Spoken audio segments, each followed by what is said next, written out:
हे सैतानी डोक्याचे नातेवाईक आपल्याला त्रास देण्यासाठी तयारच असतात. या 10 पद्धती वापरून यांच्यापासून राहा सावध.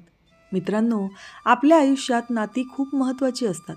नातेवाईक म्हणजे आपलीच लोकं, आपल्याला वेळोवेळी आधार देणारी, सुखदुःखात सोबत असणारी असं आपण मानत असतो. पण जीवनात प्रत्येक नातं असंच असतं असं नाही. आपले काही नातेवाईक असे असतात की ते आपल्याला केवळ त्रास देण्यासाठी जन्माला आले आहेत की काय असं वाटू लागतं. बाहेरून गोड बोलणं, आतून मात्र सतत आपल्याविषयी वाईट विचार करणं ही त्यांची सवय असते. आपलं बरं चाललं आहे, आपली प्रगती, आपलं सुख, आपली मानसिक शांतता त्यांना बघवत नाही. मग ते आडून टोमणे मारणे, आपली बदनामी करणे असे प्रकार करून आपल्याला मानसिक त्रास देतात. अशा लोकांना लगेच ओळखणं कठीण असतं, कारण ते आपल्याच माणसांच्या रूपात असतात. त्यामुळे आपण गोंधळतो, कधी दुखावतो आणि स्वतःलाच दोष देत राहतो. पण मित्रांनो, तुम्ही जर वेळेत सावध झाला नाहीत तर ही लोकं आपलं आयुष्य बर्बाद करून टाकतात. म्हणूनच अशा सैतानी डोक्यांच्या नातेवाईकांपासून सावध राहणं खूप गरजेचं आहे. चला तर पाहूयात यासाठी आपण नेमकं काय करू शकतो. 1. वरवर गोड बोलणारे, आतून मात्र वाईट विचार करणारे नातेवाईक. हे नातेवाईक समोर आले की फारच गोड बोलतात, जणू तोंडातून साखरच पडते. यांच्या बोलण्यात प्रेम असतं, हसणं असतं, आपुलकी असते. ते तुमची चौकशी करतात, तुमच्या अडचणी ऐकून घेतात, तुम्हाला समजून घेत असल्यासारखं वागतात. त्या क्षणी आपल्यालाही वाटतं की हा माणूस खरंच आपलाच आहे. आपण त्यांच्याकडे आपलं मन मोकळं करतो, आपल्या गोष्टी सांगतो. पण हळूहळू लक्षात येतं की त्यांचा हेतू वेगळाच आहे. ते काळजीपोटी नाही, तर आतली माहिती मिळवण्यासाठी प्रश्न विचारत असतात. तुमच्या आयुष्यात काय चाललंय, घरात काय घडतंय, आर्थिक स्थिती कशी आहे, कोणाशी वाद आहेत, हे सगळं जाणून घेण्यात त्यांना फार रस असतो. तुम्ही विश्वासाने सांगितलेली प्रत्येक गोष्ट ते मनात ठेवून देतात आणि योग्य वेळ आली की त्याच गोष्टी ते तुमच्या विरुद्ध वापरतात.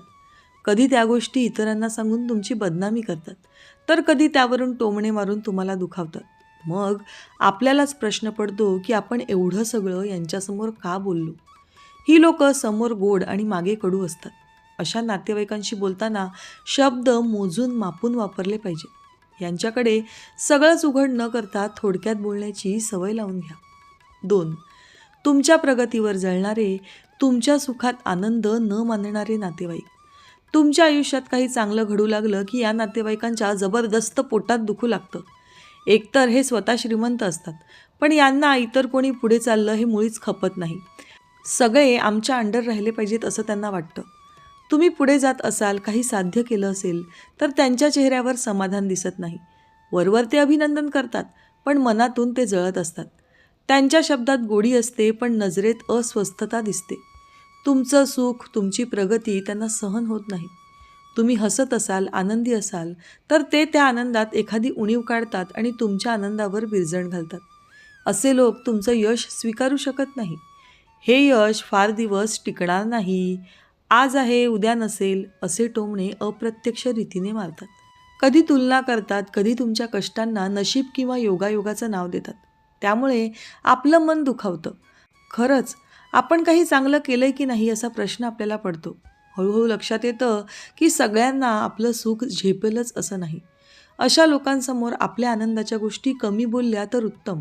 आपली प्रगती शांतपणे आपल्यातच उपभोगली की त्यांचा जळफळाट होण्याचा त्रासच होत नाही.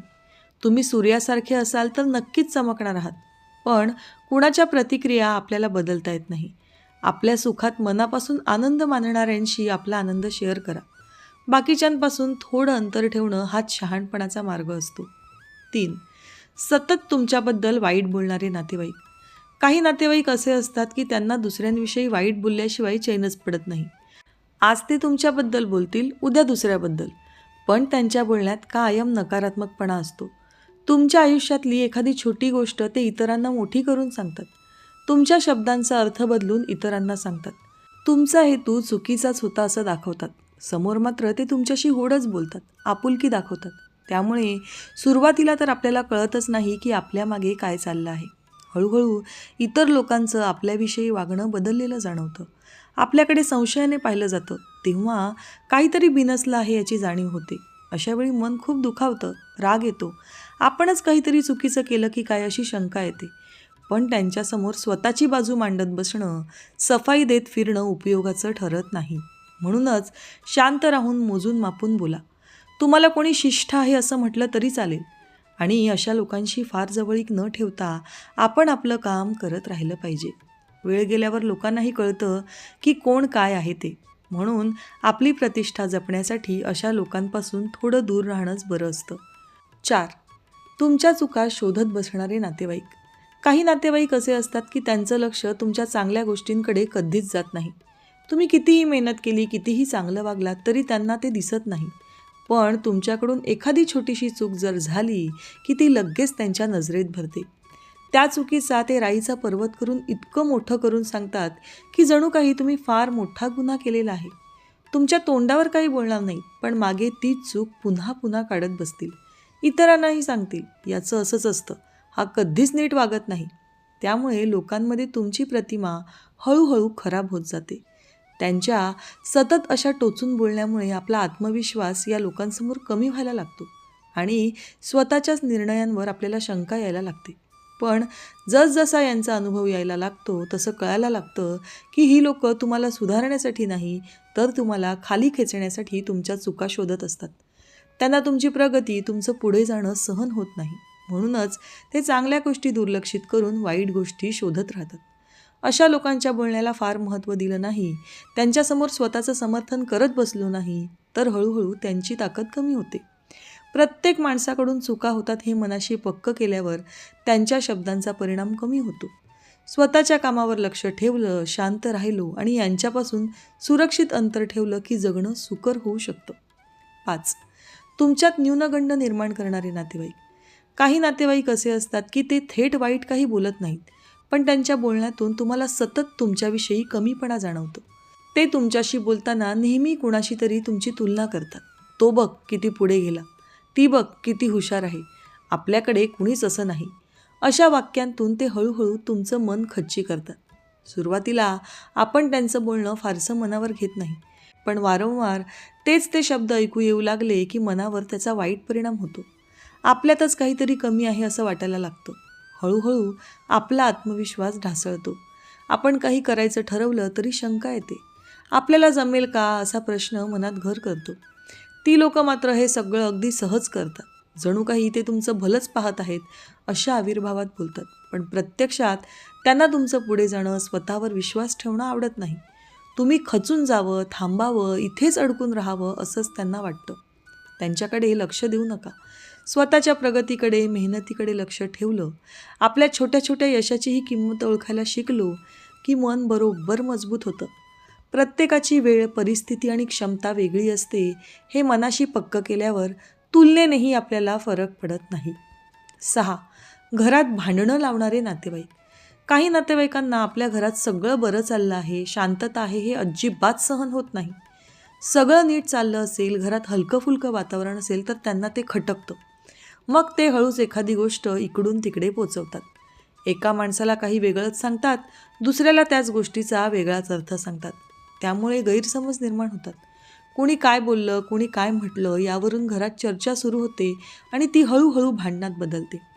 ही लोकं मात्र स्वतः थेट भांडत नाहीत. ते बाजूला राहून सगळी मज्जा पाहतात. मी असं काही बोललोच नव्हतो असं म्हणत स्वतःला निरपराध दाखवतात. घरातली लोकं एकमेकांवर चिडतात, संशय घेतात, नाती ताणली जातात, वातावरण बिघडतं. पण दोष कुणाचा हेच कळत नाही. आपल्याच माणसांमध्ये दुरावा वाढतो, बोलणं कमी होतं, प्रेम कमी होतं. हळूहळू लक्षात येतं की प्रत्येक ऐकलेली गोष्ट लगेच खरी मानली तर आपलंच नुकसान होतं. थोडं थांबून शांतपणे विचार केल्यावर खरी परिस्थिती समजायला लागते. थेट त्या माणसाशी बोलल्यावर अनेक गैरसमज आपोआप मिटतात. अशा भांडणं लावणाऱ्या नातेवाईकांशी फार चर्चा न करता, त्यांचं बोलणं मनावर न घेता घरातल्या लोकांशी थेट संवाद ठेवला की परिस्थिती सावरते.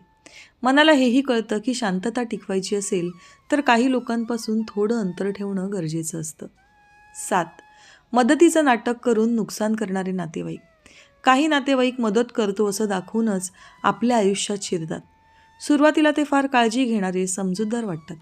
मी आहे ना, काळजी करू नकोस असं म्हणत ते जवळीक वाढवतात. अडचणीच्या वेळी आपण त्यांच्यावर विश्वास ठेवतो, पण हळूहळू लक्षात येतं की त्यांची मदत उपयोगाची नसून आपल्याला खड्ड्यात घालणारी असते. त्यांच्या सल्ल्यामुळे आपले निर्णय चुकतात, काम रखडतं आणि शेवटी नुकसान आपलंच होतं.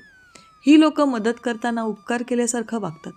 पुन्हा पुन्हा आठवण करून देतात की मी तुझ्यासाठी हे केलं, मी नसतो तर तुझं काय झालं असतं. अशा शब्दांनी ते तुम्हाला मानसिकदृष्ट्या बांधून ठेवतात. तुम्हाला नकोसं वाटत असेल तरी त्यांना नाही म्हणणं कठीण होऊन जातं. हळूहळू तुमचा वेळ, पैसा आणि मानसिक शांतता सगळंच खर्ची पडतं. पण अडचण आली की हीच लोकं जबाबदारी झटकून मोकळे होतात.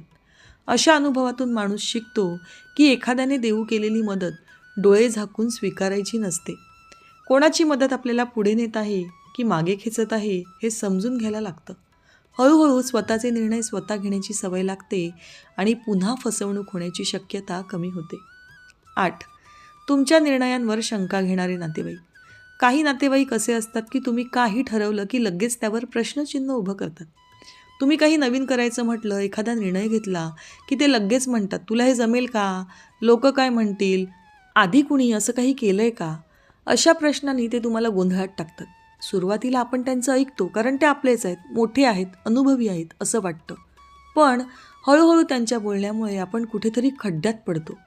ही लोक आयुष्यात स्वतः काहीच करत नाही आणि दुसऱ्यांनाही काही करू नये यासाठी प्रयत्न करत राहतात. त्यामुळे तुमचं मन अस्थिर होतं.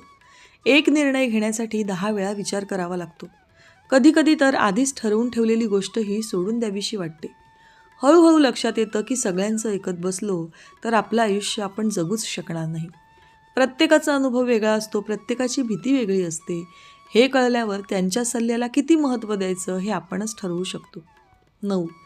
तुम्ही विश्वासाने सांगितलेल्या सिक्रेट गोष्टी सगळीकडे पसरवणारे नातेवाईक. आपण ज्यांच्यावर विश्वास ठेवतो, ज्यांना आपलं समजूतदार माणूस मानतो, त्यांच्याशीच कधीकधी आपण मनातल्या गोष्टी बोलतो. एखादी अडचण, एखादं दुःख, घरातलं एखादं सिक्रेट, आपल्या आयुष्यातला एखादा नाजूक प्रसंग आपण विश्वासाने एखाद्या नातेवाईकाला सांगतो. त्या क्षणी ते नातेवाईक फार समजूतदारपणे ऐकतात, आधार देतात, आपली बाजू समजून घेत असल्यासारखं दाखवतात. त्यामुळे आपल्यालाही मोकळं मोकळं वाटतं. पण काही दिवसांनी लक्षात येतं की तीच गोष्ट इतरांच्या तोंडात फिरायला लागलेली आहे.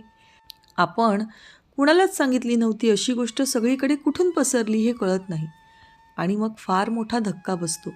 हळूहळू समजतं की ज्यांच्यावर आपण विश्वास ठेवला त्यांनीच तो विश्वास मोडलेला असतो.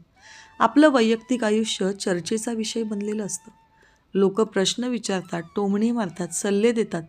त्यामुळे लाज वाटते, राग येतो आणि मनात भीती बसते की पुढे कुणावर विश्वास ठेवायचा. हे सगळं खूप वेदनादायक असतं. आपल्याला जाणवतं की चुकीची गोष्ट सांगितलेली नसते, पण चुकीच्या माणसाला सांगितलेली असते. अशा अनुभवातून माणूस हळूहळू शिकतो. प्रत्येक गोड बोलणारा आपलाच नसतो. प्रत्येक ऐकणारा आपला विश्वास जपेलच असं नाही. मग मनातल्या गोष्टी मनात ठेवण्याची सवय लागते. कुणाशी किती बोलायचं, काय बोलायचं याची मर्यादा कळायला लागते. अशा लोकांशी बोलताना आपोआप शब्द कमी होतात आणि जवळीकही कमी होते. 10. तुमचं यश कमी लेखणारे नातेवाईक. तुम्ही मेहनत करून काही मिळवलं की काही नातेवाईकांना ते पाहवत नाही. तुमच्या चेहऱ्यावरचा आनंद, समाधान त्यांना अस्वस्थ करतो. वरवर ते अभिनंदन करतील, पण लगेच त्यात एखादा शब्द टाकून तुमचं यश लहान करून टाकतील. यात काय मोठं आहे? नशीब चांगलं होतं म्हणून झालं, योगायोगाने मिळालं. अशा शब्दांनी ते तुमच्या कष्टांचं मोल कमी करतात. त्या क्षणी तुम्हाला वाटतं की आपण इतकं झटलो त्याची काही किंमत आहे की नाही. याने आपलं मन दुखावतं. हे लोक तुमच्या प्रवासाकडे कधीच पाहत नाही. तुम्ही किती अडचणी पार केल्या, किती वेळा अपयश पचवलं, किती संयम ठेवला हे त्यांना दिसत नाही. त्यांना फक्त शेवटचं यश दिसतं आणि तेही त्यांना कमीच लेखायचं असतं. हळूहळू लक्षात येतं की ही लोकं तुमचं कौतुक करूच शकत नाही, कारण तुमचं पुढे जाणं त्यांच्या मनाला बोचत असतं. तुम्ही जास्त पुढे गेलात तर त्यांचा अहंकार दुखावतो. म्हणून ते तुमचं यश छोटं करून स्वतःला मोठं दाखवायचा प्रयत्न करतात. अशावेळी माणूस शिकतो की प्रत्येकाकडून कौतुकाची अपेक्षा ठेवणं चुकीचं आहे. आपल्या मेहनतीची खरी किंमत आपल्यालाच माहिती असते. स्वतःच्या कष्टांची जाणीव ठेवली, आपल्या प्रगतीवर स्वतः आनंद मानला की अशा लोकांचे शब्द मनाला लागत नाहीत. मित्रांनो, सगळेच नातेवाईक वाईट असतात असं नाही, पण काही खरोखरच आपल्या आयुष्यात विषासारखे असतात. अशा लोकांना ओळखणं आणि वेळेत सावध राहणं फार महत्त्वाचं आहे. प्रत्येकाशी सगळंच बोलणं गरजेचं नसतं. आपल्या मनाची, आपल्या कुटुंबाची शांतता जपणं सर्वात महत्त्वाचं असतं. कुणी आपल्याला वारंवार दुखावत असेल तर त्यांच्यापासून थोडं दूर राहणं चुकीचं नाही. स्वतःचा सन्मान, स्वतःची मानसिक शांती ही कोणत्याही नात्यापेक्षा मोठी असते. या विषारी नातेवाईकांपासून योग्य अंतर ठेवलं तरच आयुष्य समाधानी आणि सुखी होतं. मित्रांनो, दररोज विविध सकारात्मक विचारांसह आपण भेटत असतो. तुमचे जीवनही असेच सकारात्मक विचारांनी भरून जाओ. तुमच्या मनातील सर्व चांगल्या इच्छा आकांक्षा पूर्ण होत.